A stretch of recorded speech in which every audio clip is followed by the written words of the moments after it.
Chapter 5: The Business in America. John Moody, author of many standard reference works on American finance, stated in McClure's magazine, August, 1911, "The seven men in Wall Street now control a great share of the fundamental industry and resources of the United States. Three of the seven men, J.P. Morgan, James Stillman, and George F. Baker, head of the First National Bank of New York, belong to the so-called Morgan Group. Four of them, John D. and William Rockefeller, James Stillman, head of the National City Bank, and Jacob H. Schiff of the private banking firm of Kuhn, Loeb Co., to the so-called Standard Oil National City Bank Group. The central machine of capital extends its control over the U.S. The process is not only economically logical, it is now practically automatic. What was true in 1911 is even more true in 1984. The seven men are now, as then, merely American agents for London interests. In 1919, Moody wrote in Masters of Capital, all of the great bankers began as dry goods traders, including Junius S. Morgan. B.B. Morgan was a dry goods house. J.M.B.B. Co., of Boston made Junius S. Morgan a partner. Junius Morgan was later invited to join George Peabody & Co., of London, which handled most of the House of Rothschild's trading in American stocks. Junius Morgan's son, J.P. Morgan, later changed the name of the firm to J.P. Morgan & Co., but it continued to one of three representatives of the House of Rothschild in the U.S., the others being Kuhn, Loeb & Co., and August Belmont. The Morgan Group and the National City Bank Group held a secret meeting at Jekyll Island, GAR, the week of November 22, 1910 to consolidate the financial power. Present was Senator Nelson Aldrich, his daughter married John D. Rockefeller Jr., his private secretary, Shelton A. Piatt Andrews, ASST. Sec. of the Treasury, Frank Vanderlip, President National City Bank, Henry P. Davison, J.P. Morgan's right-hand man, Charles D. Norton, President. First National Bank of New York, Benjamin Strong of Liberty National Bank. He later married the daughter of the president of Bankers Trust, became president of Bankers Trust, and chairman of the Federal Reserve Bank of New York, and Paul Warburg, a German immigrant who had joined Kuhn, Loeb & Co. Although these men were the most influential financiers in the U.S., they were present at Jekyll Island merely as the emissaries of Baron Alfred Rothschild, who had commissioned them to prepare legislation establishing a central bank in the U.S., modeled on the European fractional reserve central banking organizations of the Reichsbank, the Bank of England, and the Bank of France, all of which were controlled by the House of Rothschild. To enact the Federal Reserve Act into the law of the land, the bankers elected Woodrow Wilson president of the U.S. in 1912 by splitting the Republican Party, defeating the popular William Howard Taft by financing Theodore Roosevelt's malicious Bull Moose Third Party candidacy. Wilson's academic career at Princeton had been financed by gifts from Cleveland H. Dodge, director of National City Bank, and Moses Taylor Pine, grandson and heir of the founder of National City Bank. Wilson then signed an agreement not to go to any other college. The Federal Reserve Act was legislated through Congress as the Glass-Owen Bill, backed by two Democrats, Congressman Carter Glass of Virginia, and Senator Robert Owen of Oklahoma. Owen was persuaded to back the bill by Samuel Untermeyer, who had cultivated him while acting as counsel for the Peugeot Money Trust investigation. Untermeyer flattered Owen by entertaining him at Greystone, his palatial Hudson River estate. Untermeyer claimed to be a progressive Democrat, although he lived in feudal splendor, employing 167 men to tend his expanse of orchards and greenhouses. At Greystone, Owen dined with Paul Warburg, Bernard Baruch, and other financiers who had been instructed to get the Federal Reserve Act passed. Owen, a former Indian agent who knew little about finance, was easily persuaded by Paul Warburg's doctrinaire pronunciamentos about our antiquated banking system, which must be brought up to par with the more modern banking system of Europe. After the Federal Reserve Act had been passed by Congress and signed into law by President Woodrow Wilson, 6 New York banks controlled by the Morgan Standard Oil Group bought controlling interest of the Federal Reserve Bank of New York, which they have held ever since. The May 19, 1914 organization chart of the Federal Reserve Bank of New York shows that of the 203,053 shares issued, National City Bank took 30,000 shares, the Morgan Baker First National Bank took 15,000 shares.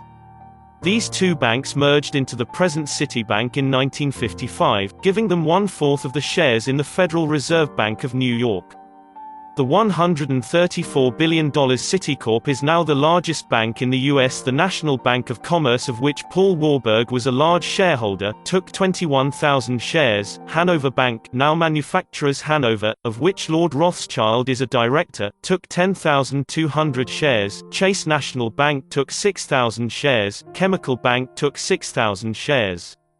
These six banks in 1914 owned 40% of the stock of the Federal Reserve Bank of New York.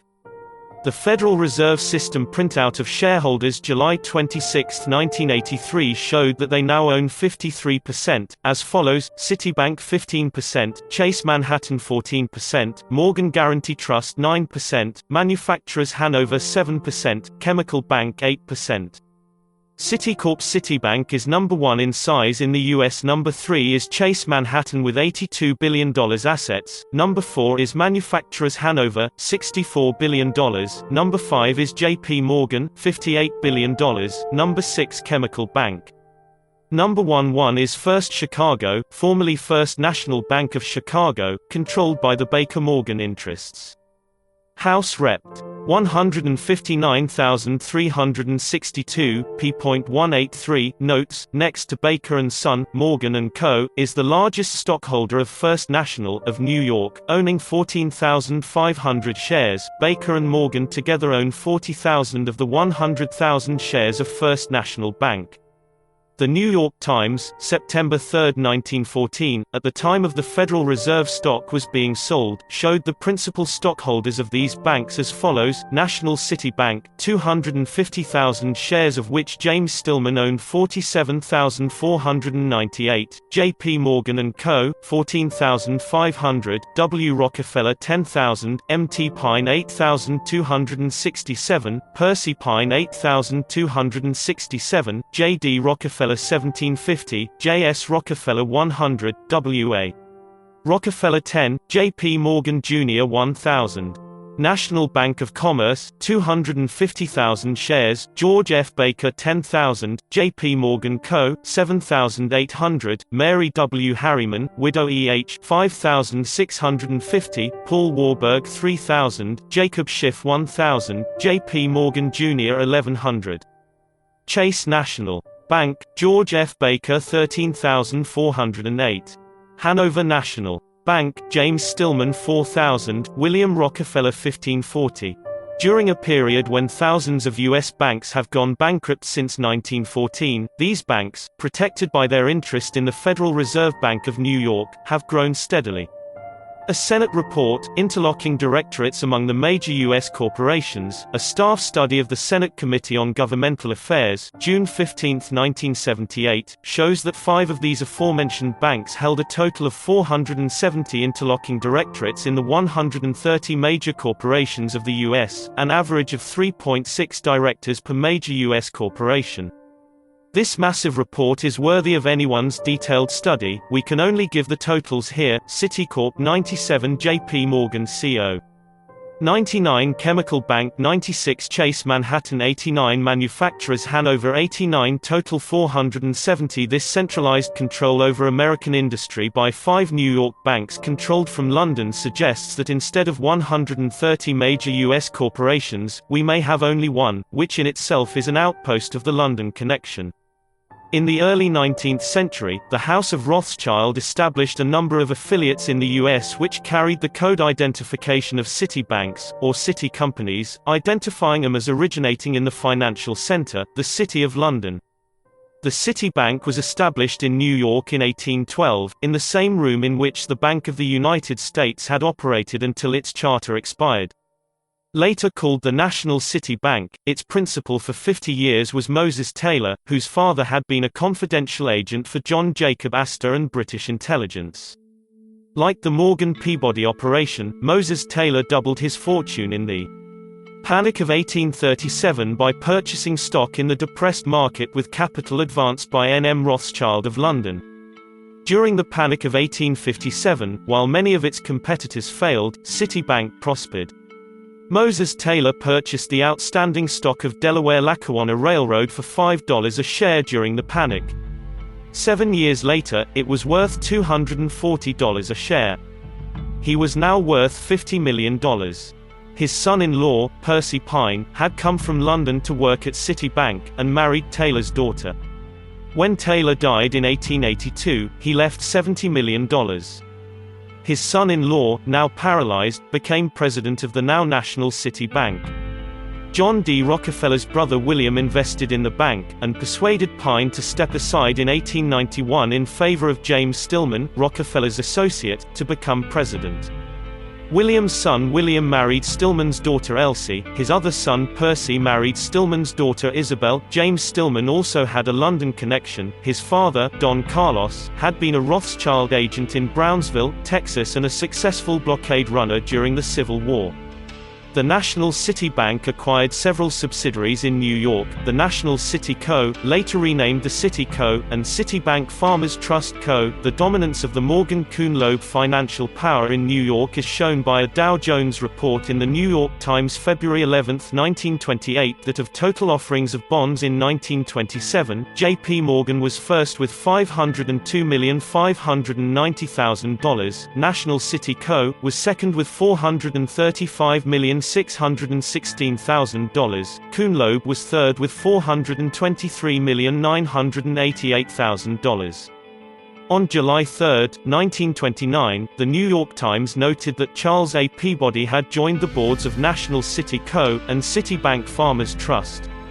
On August 4, 1932, the New York Times stated that National City Bank would issue its own currency against U.S. bonds carrying the circulatory power under the new Federal Home Loan Bank Act, which empowered National City Bank to issue up to $124 million in currency. The National City Bank had now become a bank of issue, a function formerly reserved to central banks. On June 8, 1933, James H. Perkins, chairman National City Bank, announced the National City Co. would change its name to City Co. of New York. On November 21, 1933, the National City Bank listed 31 affiliates including Citibank Farmers Trust, City Co. of New York, City Co. of Massachusetts, 44 Wall Street Co., and Cuban Sugar Plantations Inc. On March 3, 1934, the New York Times announced that National City Bank would sell the National Bank of Haiti, a wholly owned subsidiary, on April 29, 1934. The Times also noted that National City Bank had organized United Aircraft February 2, 1934, and that its subsidiary, Citibank Farmers Trust, had celebrated its 112th anniversary on February 28, 1929. On June 27, 1934, the City Co. of New York was designated German bond scrip agent in the U.S. On May 22, 1933, City Co. of NY announced its merger with Brown Brothers Harriman, with Joseph Ripley as chairman of the board. The company went through several name changes as Brown Harriman Co., Harriman Ripley, and is now Brown Brothers Harriman once more. On March 4, 1934, General Billy Mitchell, addressing the Foreign Policy Association, stated that National City Bank and its affiliates control aviation in this country. Allen W. Dulles, introduced as a specialist in international affairs, announced the profits of international munitions makers were unconscionable. On March 2, 1955, National City Bank announced it would purchase the stock of First National Bank for $165 million, $550 a share. In the 1929 boom, First National sold for $8,600 share. Some market analysts believed the stock should have brought $750 a share in the 1955 sale, suggesting that the Baker family was no longer able to protect its interests. The resulting Citibank became the largest bank in the U.S., with a controlling interest in the Federal Reserve Bank of New York. National City Bank had been in Hong Kong for 80 years, it has a $90 million Citibank Center there. In 1983, 4% of its annual profits came from the Hong Kong operation, which is the center of the world's drug trade. Besides its controlling interest in the Federal Reserve Bank of New York, the Rothschilds had developed important financial interests in other parts of the United States. The House Banking and Currency Committee report May, 1976, International Banking, p. 60, identified the Rothschild Five Arrows Group and its present five branches, N.M. Rothschild & Sons Limited. London, Banque Rothschild, France, Banque Lambert, Belgium, Newcourt Securities, N.Y., Pearson, Holdring & Co., Amsterdam. These five were combined in a single bank, Rothschild Intercontinental Bank Limited. The House Staff Report discloses that Rothschild Intercontinental Bank Limited has three principal American subsidiaries: National City Bank of Cleveland, First City National Bank of Houston, First City Bancorp, and Seattle First National Bank. These Rothschild subsidiaries were ranked in 1983 as follows: First City Bancorp Houston, 23rd in size in U.S., $17 billion assets; National City Corp. of Cleveland, 48th largest in U.S., $6.5 billion assets. National City Corporation of Cleveland has exercised a dominant role in Midwestern industry and politics for many years. First City Bancorp dominates Texas oil and heavy industry as well as Texas politics. In 1900, Cleveland was the home of Marcus Alonzo Hanna, known as Mark, the legendary political boss of the Republican Party. He twice nominated and elected an Ohio Congressman, William McKinley, to the presidency of the U.S. He initiated the checkoff system by which banks and corporations were required to make regular political contributions. Hanna founded two companies, M.A. Hanna Co. and Hanna Mining Co., which acquired large steel and iron holdings. In 1953, President Eisenhower named George Humphrey Secretary of the Treasury. Humphrey, president of M.A. Hanna Co., was also chairman National Steel Co., recently acquired by Nippon Koken, a Japanese concern, director of Sun Life Assurance Co., Rothschild Industrial Rayon Corp., the world's largest manufacturer of auto tire cord, LL. Strauss of Kuhn, Loeb Co., controlled the firm. Harry Byrd Jr. was also a director. Humphrey was also a director of the National City Bank of Cleveland. Other directors of this bank were C.T. Foster, Chairman Standard Oil of Ohio; J.A. Green, Chairman Ohio Telephone Co., L.L. White, Chairman Chicago and St. Louis R.W.Y., R.A. Weaver, Chairman Ferro Corp., J.B. Ward, President Adressograph Co., H.B. Klein, President Industrial Rayon Corp., and William McAfee, Director Standard Oil of Ohio. National City Bank of Cleveland now has $6.5 billion assets, 8,171 employees, and 17 companies.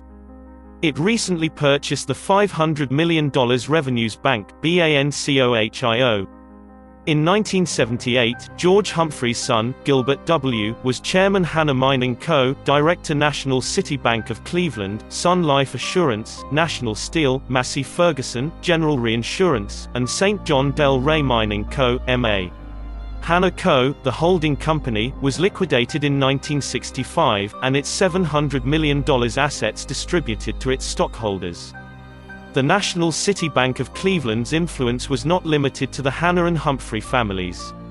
As the Ohio connection of the House of Rothschild, it guided the careers of two of the nation's best-known families, the Tafts and the Rockefellers. The bank financed the Taft family's activities in politics and business, the Taft Broadcasting Co., and other firms. John D. Rockefeller's success began when he obtained the backing of the National City Bank of Cleveland to finance his takeover of his competitors in the oil business. Because J.P. Morgan and Kuhn, Loeb Co., controlled 95% of all railway mileage in the U.S. in the latter half of the 19th century, they offered Rockefeller special rebates on shipping oil through his holding company, South Improvement Co. This enabled him to undersell and ruin his competitors. One of them was a Mr. Tarbell, whose daughter, Ida Tarbell, later wrote the first exposé of Standard Oil and was termed a muckraker by Theodore Roosevelt, a term which promptly went into the language. The entire Rockefeller empire was financed by the Rothschilds. When Lincoln Steffens became a Wall Street reporter, he interviewed both J.P. Morgan and John D. Rockefeller on several occasions. He soon realized that these gentlemen, powerful though they were mere front men. He noted that, "No one ever seems to ask the question, who is behind the Morgans and the Rockefellers?" No one else ever asked the question, nor did anyone answer it. Stephens knew the money for their operations was coming from someone else, but never managed to trace it. In February 1930, one of the few articles on the Rothschilds ever to appear in an American magazine appeared in Fortune, which stated, "On only one important point did the Rothschilds guess wrong. They never would have anything to do with the US of America." Imagination falters at what the Rothschilds might be today if they had spent on the infant industries of this country one half the sums they poured into Imperial Austria. The Fortune writer did not know then and probably never knew that the Rothschilds have always controlled the Morgan and Rockefeller operations, as well as the foundations set up by these front men to control the people of the United States. During the past quarter of a century, many writers have published alarming exposes of the Rockefellers and their control of the U.S. through the Council on Foreign Relations. In 1950, the New York Times carried a small notice on an inside page that L.L. Strauss, a partner of Kuhn, Loeb Co., had been appointed financial advisor to the Rockefeller brothers. In short, all their investments must be approved by a partner of Kuhn, Loeb Co. It has always been thus, beginning with Jacob Schiff. Strauss held the position from 1950 to 1953, when it passed to J. Richardson Dilworth. Dilworth, who married Elizabeth Cushing, was a partner of Kuhn, Loeb Co. from 1946 to 1958, when he became Director of Finances for the entire Rockefeller family, presiding over all their accounts on the 56th floor of Rockefeller Center. He held the position until 1981. He is now chairman of the board of Rockefeller Center, director of International Basic Economy Corp., Chrysler, R.H. Macy, Colonial Williamsburg and Rockefeller University. The National City Bank of Cleveland continues to dominate Midwestern industry and politics. For many years, its primary law firm has been Jones, Day, Revis and Pogue of Cleveland.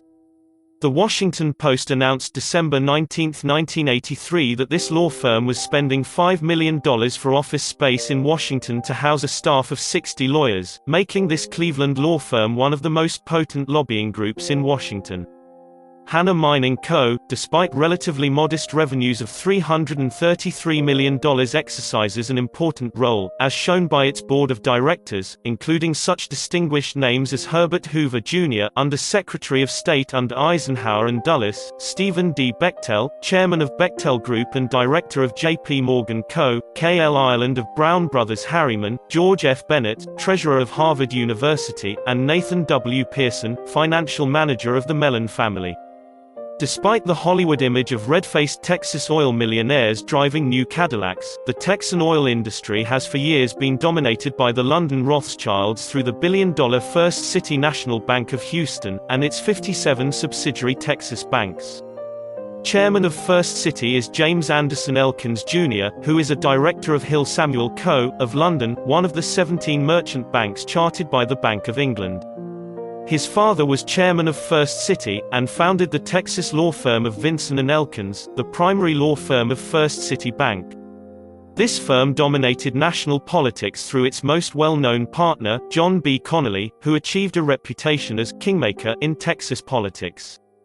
He began as administrative assistant to Congressman Lyndon B. Johnson in 1949, then became attorney for the oil millionaire Sid Richardson, and Perry Bass, 1952–61, Secretary of the Navy 1961, Governor of Texas 1963–69, Secretary of the Treasury 1971–72.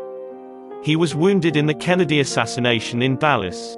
He is now trustee of the Andrew Mellon Foundation, serves on the President's Foreign Intelligence Advisory Board, and the Advisory Committee on Reforming the International Monetary System. He advised Nixon on devaluing the dollar and going off the gold standard in 1971.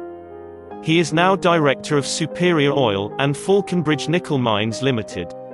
James Anderson Elkins is also director of Freeport Minerals, whose directors include some of the leading names in American business. Chairman of Freeport is Ben O. H. Schmidt, managing director of J.H. Whitney Coe Schmidt, who married into the wealthy Fleischman family, New Yorker magazine etc., graduated from Harvard Law in 1941, became general counselor of the War Production Board in Washington 1941–42, and headed the Foreign Liquidation Commission 1945–46, which disposed of billions of dollars worth of property. He is also director of CBS, and Schlumberger, the huge oil field service firm who began business in 1928 when it was awarded its first contract by the Soviet Union. It is said to have important Anglo-Swiss intelligence connections. Other directors of Freeport Minerals are William McChesney Martin, Jr., chairman of the Federal Reserve Board 1951–1970, now director of J.P. Morgan U.S. Steel, Eli Lilly, General Foods, Royal Dutch Shell, IBM, American Express, Riggs National Bank, and Scandinavian Securities, the Wallenberg firm, Donald S. Perkins, of Morgan Guaranty Trust, Time Magazine, John B. Madden, partner Brown Brothers Flarriman, Godfrey S. Rockefeller, Norborne Berkeley Jr., Director Uni Royal, and Anglo Energy Limited. Other directors of First Citibank Corporation include Ann Armstrong, U.S. Ambassador to Britain 1976–77, co-chairman Reagan-Bush Campaign 1980, Director of General Foods, General Motors, Trustee Hoover Institution, Guggenheim Foundation, Atlantic Council, Council on Foreign Relations, Halliburton Co., George R. Brown, Director of Halliburton. He founded the huge contracting firm, Brown & Root, which financed Lyndon B. Johnson's political campaigns, subsequently receiving billion-dollar contracts to construct naval bases and airfields in Vietnam, which are now being used by the Soviet Navy and Air Force. Brown married into the Pratt family, founded Texas Eastern, an oil firm, and is director of ITT, TWA, and the Brown Foundation. The Brown-Johnson Association began in 1940, when Johnson secured a lucrative contract for Brown & Root to build a large naval base at Corpus Christi, Texas. It was said then that any course chosen by Johnson would be paved by money from Brown & Root. J. Evetts Haley pointed out that Brown & Root prospered on government contracts after Johnson helped them and rapidly became a worldwide operation. In 1940, the Internal Revenue Service found that large contributions given to Johnson by Brown & Root and its subsidiary, Victoria Gravel Co., as much as $100,000 each, were taken by Brown & Root as tax deductions. Haley states, Brown & Root were in control of Texas politics, that L.B. Johnson was in control of IRS, that records had been burned at IRS to get Brown off the hook in 1954. Johnson and Connolly then picked up a government plant for a small sum which became a giant wartime contractor, the Sid Richardson Carbon Plant at Odessa, Tex, in which Mrs. Lyndon B. Johnson had a 1/4 interest. In 1955, Johnson suffered a major heart attack on his way to George Brown's palatial Middleburg, VA, estate. As mentioned, Brown is a director of Halliburton, whose primary law firm is also Vinson & Elkins. In 1981, Halliburton had $8.3 billion revenues, 110,398 employees, and daily monitors most U.S. oil wells. In addition to George Brown and Ann Armstrong, directors of Halliburton include Lord Polwarth of Scotland, who is Governor of the Bank of Scotland, Director of Canadian Pacific, Sun Life Assurance Limited, and Brown & Root UK, which interlocks with George Wimpey Limited, the largest construction firm in England, through Brown & Root Wimpey Highland Labricators. Lord Polwarth, Henry Hepburn Scott, is a descendant of James Hepburn, Earl of Bothwell, who was married to Mary, Queen of Scots. The first Baron Polwarth (1641–1724) was Sir Patrick Hume, 1st Earl of Marchmont, and William of Orange's closest advisor. He accompanied William in 1688 on his voyage to take possession of the throne of England, and became his Privy Councillor, in which office he advised William to grant the Charter of the Bank of England. He became a Peer of Scotland 1689, Lord Chancellor of Scotland 1696–1702, and Earl of Marchmont 1697. He passed the Act of Succession on to the House of Hanover, and was reappointed by King George I. John Pickens Harben, President of Halliburton, is a Director of Citicorp. Another Director of Halliburton is William E. Simon, Secretary of the Treasury 1973–77. He is a Director of Citicorp, Citibank, and United Technologies. As director of Citibank, he interlocks with Lord Aldington of London, Toby Lowe, who is also director of Citibank and chairman of Sun Life Assurance, the keystone of the Rothschild fortune. Lord Aldington is chairman of Grindlays Bank, London, director of General Electric Limited, Lloyds Bank, United Power Limited, and National Discount Corp. During a national oil crisis, government officials complained they could not obtain any records from oil companies on production and reserves, yet Halliburton received this information on a daily basis. As director of United Technologies, William Simon again interlocks with Citibank, the only corporation which has 4 officers on the board of directors of Citibank: Harry Gray, chairman of United Technologies; Simon, William I Spencer, who is president of Citibank; and Darwin Eatner Smith, chairman of Kimberly-Clark. Other directors of United Technologies are Robert F. D., chairman and CEO of the SmithKline drug firm; T. Mitchell Ford, general counsel CIA 1952–55, now chairman of the $1.8 billion Emmett Corp., and director of Travelers Insurance; Richard S. Smith, exec, vice pre. National Steel, was with First National Bank New York 1952–62, and treasurer of M.A. Hanna Co. 1962–63, and director of Hartford Fire Insurance, and Hartford Accident and Indemnity; Charles W. Duncan Jr., Dep. Sec. Defense, 1977–79, Sec.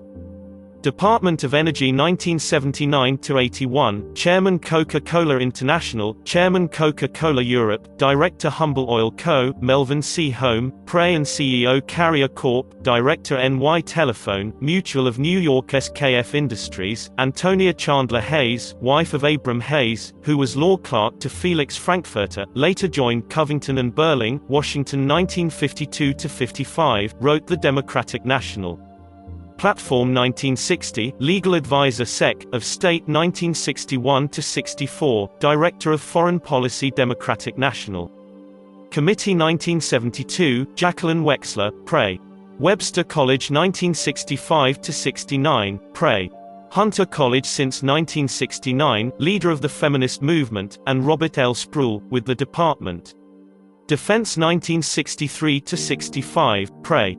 Univ. of Rochester since 1970, lecturer at NATO, director of Xerox, General Motors, Pre. Telluride Association. Other directors of First Citibank Corporation are John Diesel, Pre. of Tenneco, which interlocks with the George Bush oil firm, Zapata Oil Corp., whose chairman John Macken is a director of Tenneco; Randall Mayer, Pre. Exxon, M.A. Wright, former chairman Exxon 1966–76, now chairman Cameron Iron Works. Other directors of Halliburton Corp. include James W. Glanville, former PTNR. Lehman Brothers, and Lazard Frères, was with Humble Oil 1945–59, Lehman Brothers 1959–78, had been with Lazard Frères since 1978, and is director of International Mining and Chemical Co.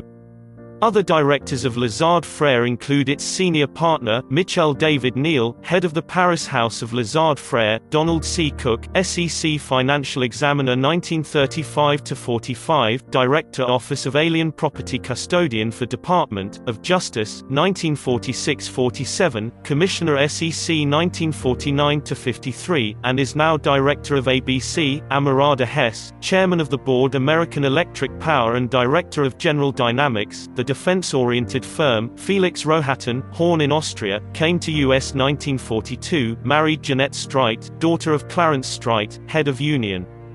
Now with England, Rohatyn joined Lazard Frères in 1948, is director of Schlumberger, MCA, American Motors, Owens Illinois, Engelhart Mining and Chemical, Pfizer, ITT, and Rockefeller Brothers Fund. He is chairman Municipal Assistance Corp., which bailed New York City out of its approaching bankruptcy, Frank C. Zarb, ASST, to President of the U.S. 1974–77, Administrator Federal Energy Administration 1974–77, now director of Philbro Corp., Engelhard Mining and Chemical, and the Energy Fund.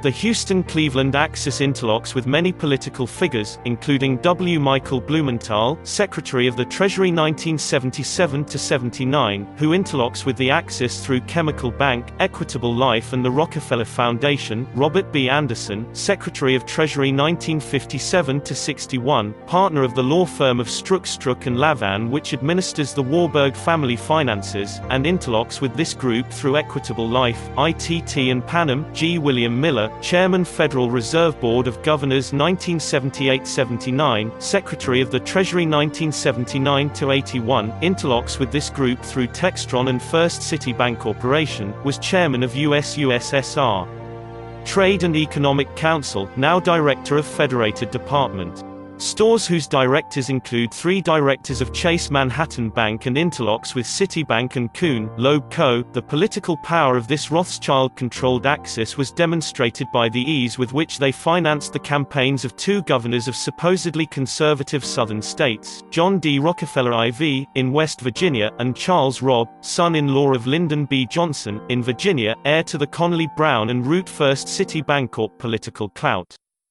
The May 1976 staff rep. of the House Banking and Currency Committee noted another Rothschild affiliate, P.60. The Rothschild banks are affiliated with Manufacturers Hanover of London, in which they hold 20% interest, a merchant bank, and Manufacturers Hanover Trust of NY. Manufacturers Hanover Resende bought the giant CIT Financial Corp. for $1.6 billion in October 1983.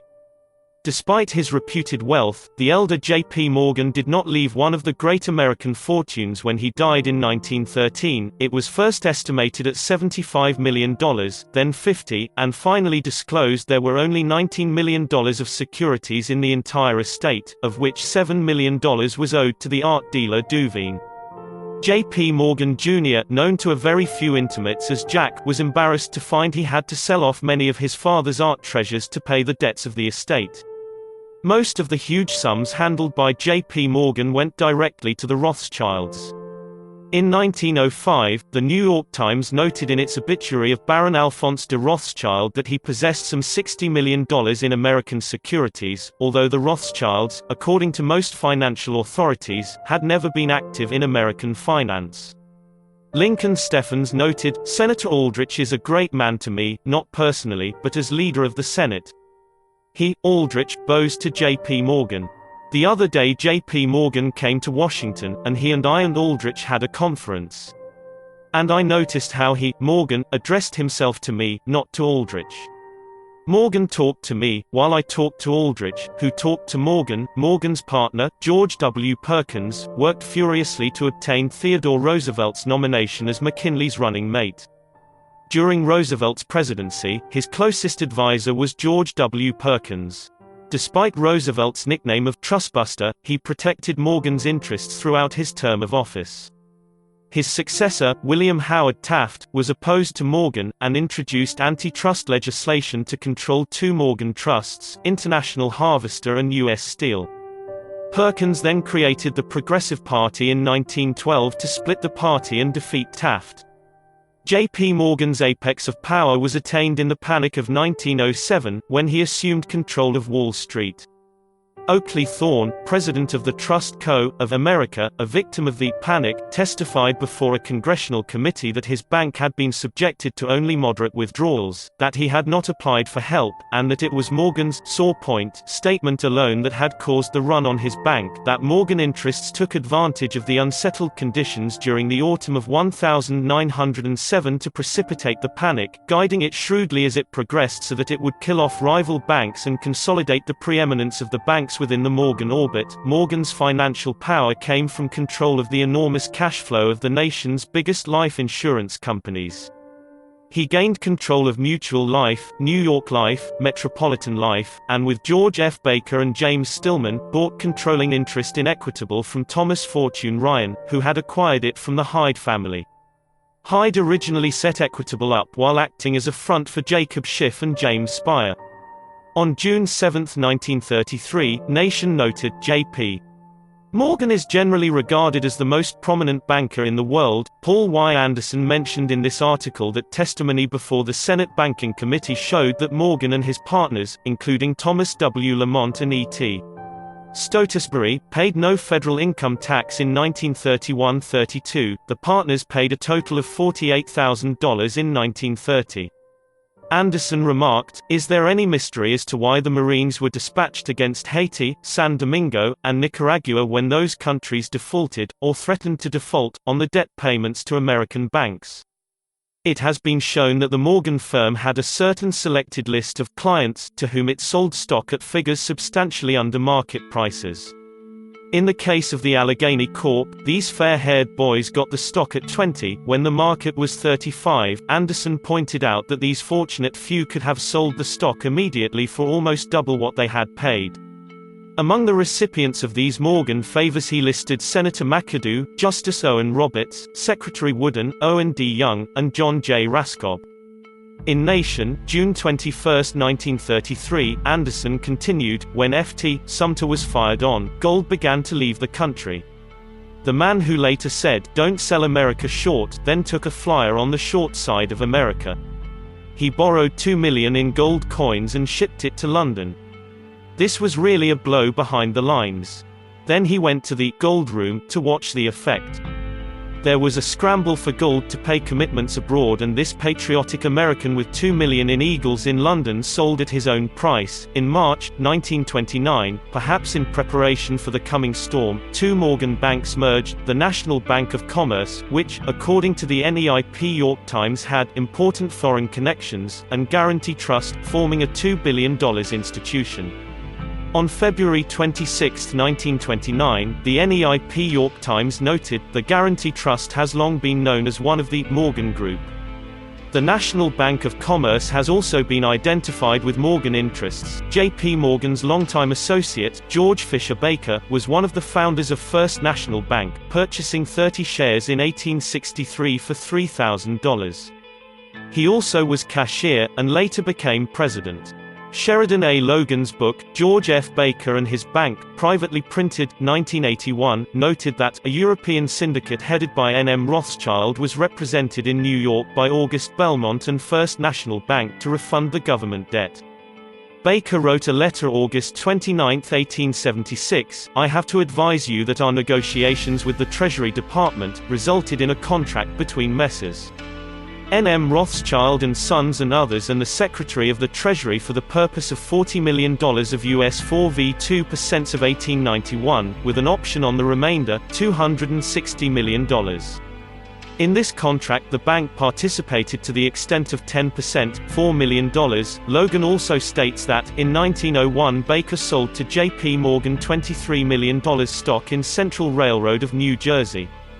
The mutual confidence and respect which developed between Mr. Baker and Mr. Morgan cemented their increasingly close relationship, and the First National Bank became more and more the unswerving ally and valuable source of mobile funds for the work of J.P. Morgan & Co. In 1901, Baker increased the stock of First National Bank from $500,000 to $10 million by a 1,900% stock dividend. He organized First Security Co., a holding company, with this dividend. During the 1929 boom, Baker's personal fortune reached the $500 million mark.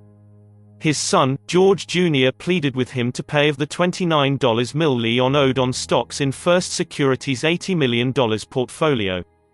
Baker, then 89 years old, had not been informed of the planned credit contraction, possibly because the insiders feared he might gossip about it. He continued to refuse to sell any stocks. The crash of 1929 reduced his fortune to $200 million. When he died in 1931, the estate was appraised at $73 million. His son, George Jr., inherited $30 million.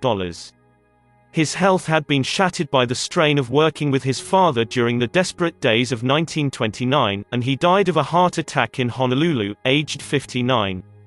His son, George F. Ill, was found shot at Horseshoe Plantation, FLA, in 1977. George Ill's son, Grenville, was found shot at Tallahassee, Florida in 1949, at age 33. George Jr.'s daughter, Edith Brevoort Baker, married Jacob Schiff's grandson, John Mortimer Schiff, in 1939, uniting two of America's largest fortunes. George Baker I's daughter Florence had married Howard Bly St. George in 1891, member of one of England's oldest families. Their granddaughter Priscilla married Angier Biddle Duke in 1937, and second, Alan A. Ryan Jr. in 1941, a relative of the DeLong.